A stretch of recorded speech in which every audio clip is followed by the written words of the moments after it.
ให้ทุกคนนั่งในท่าที่สบายของตนนะจ๊ะตั้งกายให้ตรงกำหนดสติไว้เฉพาะหน้าเอาความรู้สึกทั้งหมดจดจ่ออยู่ที่ลมหายใจเข้าออกให้ใจเข้าให้ความรู้สึกทั้งหมดไหลตามลมหายใจเข้าไปให้ใจออกให้ความรู้สึกทั้งหมดไหลตามลมหายใจออกมาให้ใช้คำภาวนาที่เรามีความถนัดมาแต่ดั้งเดิมเพราะจิตมีสภาพเคยชินแล้วยอมรับได้ง่ายวันนี้เป็นวันเสาร์ที่6 กรกฎาคมพุทธศักราช 2556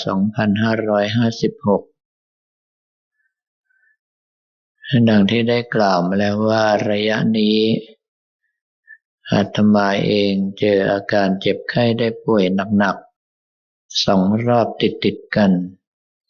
ตลอดระยะเวลา1 เดือนโดยประมาณความเจ็บป่วยในครั้งนี้ก็ต้องบอกว่าค่อนข้างจะหนัก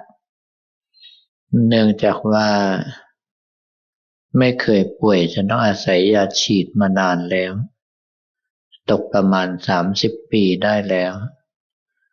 แต่ว่าก็ต้องอาศัยการฉีดยาเพื่อประคับประคองธาตุขันธ์เอาไว้จะได้มานำให้เราเจริญกรรมฐานกันได้ต่อไปในขณะที่สภาพสังขารร่างกายจริงๆนั้นเหมือนกับไม่มีกำลังบางเวลาก็จะขาดใจลงไปที่เล่าให้ฟังนี้ไม่ได้บอกเพื่อให้พวกเราจะตกใจกันแต่อยากจะบอกให้พวกเรารู้ว่านี่คือสภาพความเป็นจริงของร่างกายซึ่งมีการเกิดขึ้นในเบื้องต้นแปรปรวนไปในท่ามกลางและสลายไปในที่สุดโดยอายุการผ่านวัยที่มากขึ้นความแปรปรวนของธาตุขันธ์มีมากขึ้นความเจ็บไข้ได้ป่วยซึ่งตามปกติธรรมดาของร่างกายต้องมีอยู่แล้วก็ดูเหมือนมากขึ้นไปด้วยแต่ความจริงของเราสิ่งทั้งหลายที่เกิดขึ้นนั้นอย่างเช่นความเจ็บป่วยหนาวร้อนหิวกระหายปวดอุจจาระปวดปัสสาวะมีเป็นปกติของอัตภาพร่างกายแต่ว่าร่างกายนั้นเสื่อมโทรมลงสิ่งที่เกิดขึ้นตามปกติเหมือนกับทุกครั้งจึงกลายเป็นของที่หนักขึ้นเพราะสภาพร่างกายรับไม่ไหวเมื่อเป็นดังนั้นเราจะได้เห็นว่าความจริงแล้วสภาพร่างกายนี้หาความดีไม่ได้ประกอบไปด้วยโรคภัยไข้เจ็บประกอบไปด้วยความเป็นทุกข์เป็นภัยเปรียบเหมือนกับเลี้ยงเสือเอาไว้แล้วก็กัดเราอยู่ทุกวันต่อให้ไม่ขบกัดทำร้ายเรามากก็เรียกร้องอย่างน้อยๆต้องหาอาหารให้วันละ2 หรือ 3 มื้อหิวต้องหาให้กินกระหายต้องหาให้ดื่มปวดอุจจาระปวดปัสสาวะต้องไปห้องน้ำห้องส้วมร้อนต้องหาสิ่งของมาบรรเทาให้หนาวต้องหาเครื่องนุ่งห่มมาเพิ่มให้เจ็บไข้ได้ป่วยต้องเป็นภาระในการรักษาพยาบาลสิ่งทั้งหลายเหล่านี้เป็นปกติธรรมดาที่มีอยู่กับขันธ์5ทุกรูปทุกนามไม่ว่าจะตัวเราตัวเขาหรือสัตว์ทั้งหลายก็ตามล้วนแล้วแต่ตกอยู่ภายใต้อำนาจของขันธ์5ที่จะแปรปรวนสลายไปตามสภาพของมันซึ่งเป็นเรื่องที่ประมาทไม่ได้เพราะว่าชีวิตนี้เป็นของไม่เที่ยงแต่ความตายนั้นเป็นของเที่ยงเพราะว่ามาถึงชีวิตทุกรูปทุกนามอย่างแน่นอนดังนั้นเราจึงไม่ควรประมาทจำเป็นที่จะต้องศึกษาและปฏิบัติธรรมให้มากเข้าไว้ถึงเวลาจะได้หลีกลี่หนีจากร่างกายที่เป็นทุกข์เป็นโทษนี้ไปให้ไกลที่สุด ถ้าสามารถหลุดพ้นเข้าสู่พระนิพพานไปเลยได้ก็ยิ่งดีสิ่งทั้งหลายเหล่านี้ถ้าต้องการจะหลีกหนีพวกเราก็ต้องมาทบทวนศีลทุกสิกขาบทให้บริสุทธิ์บริบูรณ์ถ้าถามว่าต้องสมาทานศีลกับพระก่อนหรือไม่ก็ต้องบอกว่าไม่จำเป็นการสมาทานเป็นการที่เราสอบถามจากพระว่าศีลมีอะไรบ้างเมื่อพระให้ศีลมาเราก็รู้ว่ามีการห้ามฆ่าสัตว์ห้ามลักทรัพย์ห้ามประพฤติผิดในกามห้ามโกหกมดเท็จห้ามดื่มสุรายาเสพติดเป็นต้นในเมื่อเรารู้อยู่แล้วก็ไม่จำเป็นต้องเสียเวลาไปสมาทานศีลให้เราตั้งกำลังใจว่าศีลทุกสิกขาบทของเราจะบริสุทธิ์บริบูรณ์แล้วก็ตั้งหน้าตั้งตาระมัดระวังรักษาถ้าหากว่ามีการเผลอสติผิดพลาดไปก็ให้ตั้งใจใหม่ว่าตั้งแต่วินาทีนี้เป็นต้นไปเราจะเป็นผู้มีศีลบริสุทธิ์แล้วก็พยายามรักษาประคับประคองสิกขาบทเอาไว้จนกระทั่งอยู่ในลักษณะที่ว่าเราไม่ละเมิดศีลด้วยตนเองไม่ยุยงส่งเสริมให้ผู้อื่นละเมิดศีลและไม่ยินดีเมื่อเห็นผู้อื่นละเมิดศีล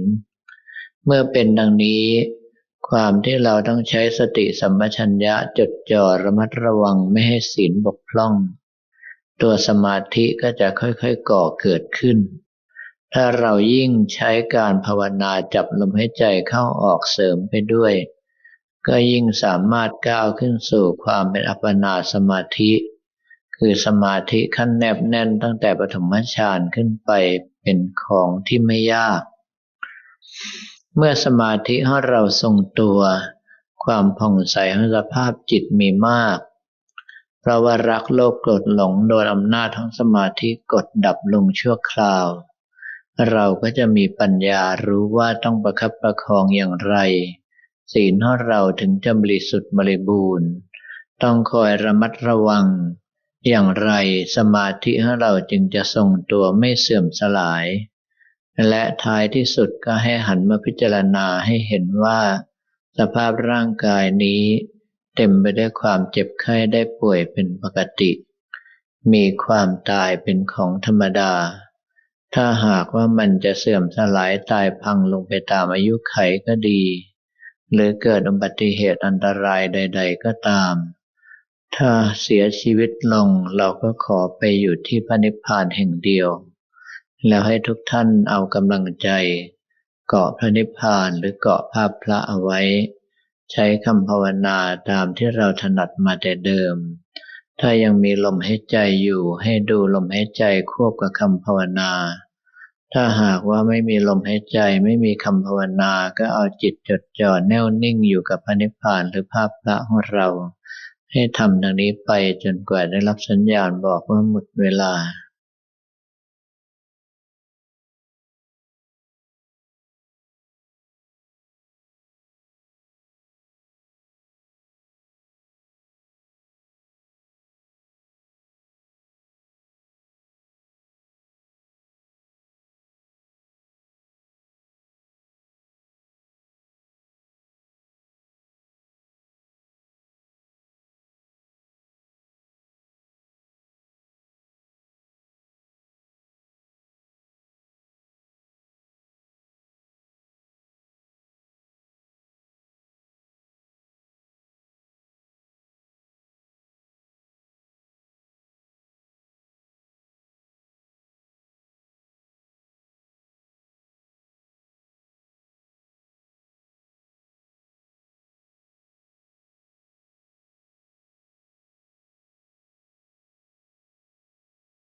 หมดเวลาแล้วนะจ๊ะให้ทุกคนค่อยๆลืมตามาประคองสติเอาไว้กับการภาวนาหรือพิจารณาของเราใช้กำลังส่วนใหญ่ในการอุทิศส่วนกุศลนั้นต่อไป